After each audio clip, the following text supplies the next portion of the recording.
Hello, my dear viewers. Welcome to my channel সুদর্শন চক্র। আজকে আমরা মাধ্যমিকের জন্যে অ্যাক্সিডেন্টাল রিপোর্ট রাইটিং শিখব। ট্রেন অ্যাক্সিডেন্টের রিপোর্ট কিভাবে লিখতে হয় তা আজকে আমরা বিস্তারিতভাবে জানব। তো চলো শুরু করা যাক। সবার প্রথমে জানব যে একটি ট্রেন অ্যাক্সিডেন্ট লিখতে গেলে কোন কোন গুরুত্বপূর্ণ পয়েন্টসগুলো আমরা রিপোর্টের মধ্যে মেনশন করব বা উল্লেখ করব। স্ক্রিনে আমরা দেখতে পাচ্ছি 5টা গুরুত্বপূর্ণ পয়েন্টস। এগুলোকে ধারাবাহিক ক্রমে সাজিয়ে লিখতে পারলেই আমরা মাধ্যমিকে ফুল মার্কস অর্থাৎ 10-এ 10 নাম্বার পেয়ে যাব। একটি ট্রেন অ্যাক্সিডেন্টের রিপোর্টে অবশ্যই ডেট, টাইম এবং প্লেস উল্লেখ করতে হবে। ইভেন্ট অফ দ্য অ্যাক্সিডেন্ট অর্থাৎ ঘটনার বিবরণ জানাতে হবে। কজ অফ দ্য অ্যাক্সিডেন্ট অর্থাৎ ঘটনার কারণ জানাতে হবে। তারপরে রেজাল্ট এবং কী ব্যবস্থা নেওয়া হয়েছিল জানাতে হবে। এবারে আমরা সরাসরি চলে আসলাম কিভাবে রিপোর্ট রাইটিংটা উপস্থাপন করব সে সম্পর্কে। সবার প্রথমে একটি হেডলাইন দিব।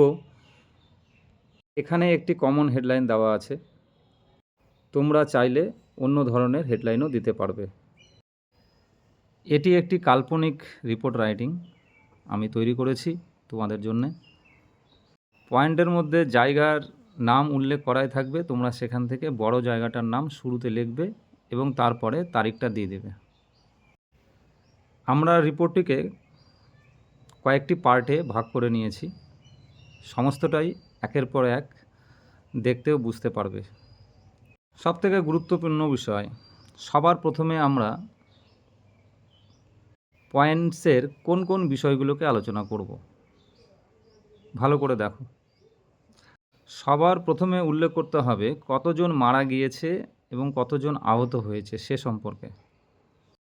একদম শুরুতেই সে সম্পর্কে আলোচনা করতে হবে। ধরে নেওয়া যাক 100 জন মারা গেছে এবং 150 জন আহত হয়েছে। কিভাবে লিখবে দেখো, at least 100 passengers were feared killed and 150 persons were reported injured.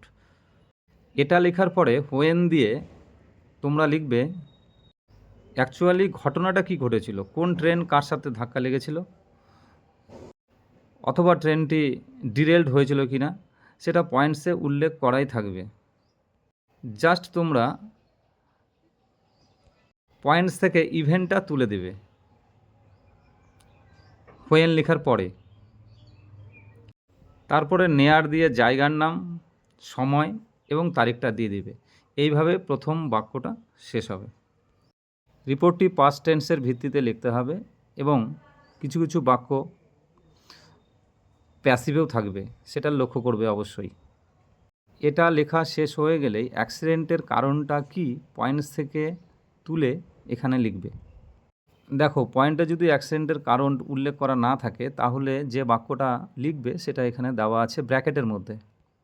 কারণটি দেওয়া না থাকলে এই বাক্যটি ব্যবহার করবে। আর কারণটা যদি দেওয়া থাকে তাহলে শুরু করবে অ্যাকর্ডিং টু প্রিলিমিনারি রিপোর্ট, তারপরে লিখবে the accident was caused due to wrong signalling by a railway staff. যাই হোক, তোমরা ব্যাক করে একবার দেখে নিও। এবারে চলে আসলাম অ্যাক্সিডেন্টের ফলাফল সম্পর্কে। ফলাফলটা বরাবর এইভাবেই প্রায় লিখবে। শুরুতেই দেখো লেখা আছে as a result of this tragic accident, অর্থাৎ এই মর্মান্তিক দুর্ঘটনার ফলে several coaches and engines of both of the trains, অনেকগুলো কোচেস অর্থাৎ ট্রেনের যে ক্যারিয়েজগুলো থাকে এবং ইঞ্জিনগুলো, সেগুলো অনেকগুলোই ওয়ার ব্যাডলি ড্যামেজড, মানে খুব ভীষণভাবেই ক্ষতিগ্রস্ত হয়েছে।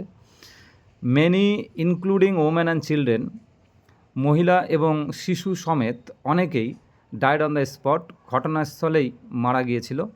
100 অফ প্যাসেঞ্জার্স রিসিভড সিরিয়াস ইনজুরিস, শত শত প্যাসেঞ্জার গভীর আঘাত পেয়েছিল। In their bodies and vital organs, তাদের গুরুত্বপূর্ণ অঙ্গে বা শরীরে।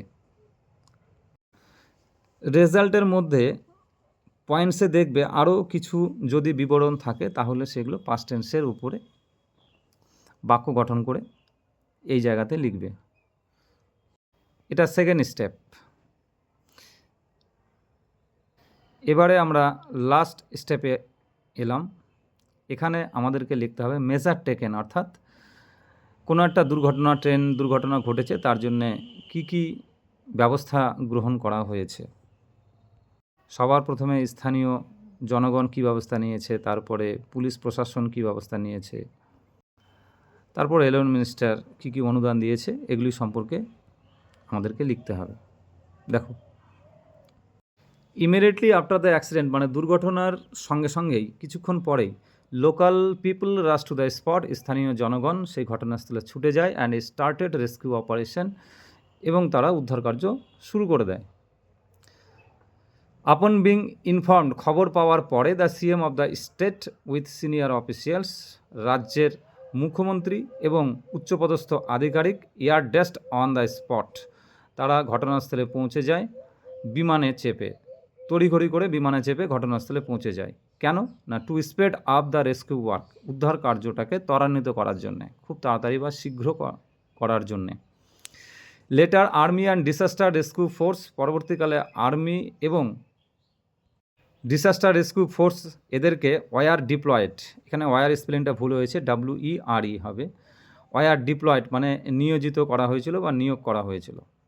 দে are extricating the bodies from under the debris, তারা সেই ধ্বংসস্তূপ থেকে মৃত শরীরগুলোকে উদ্ধার করছিল।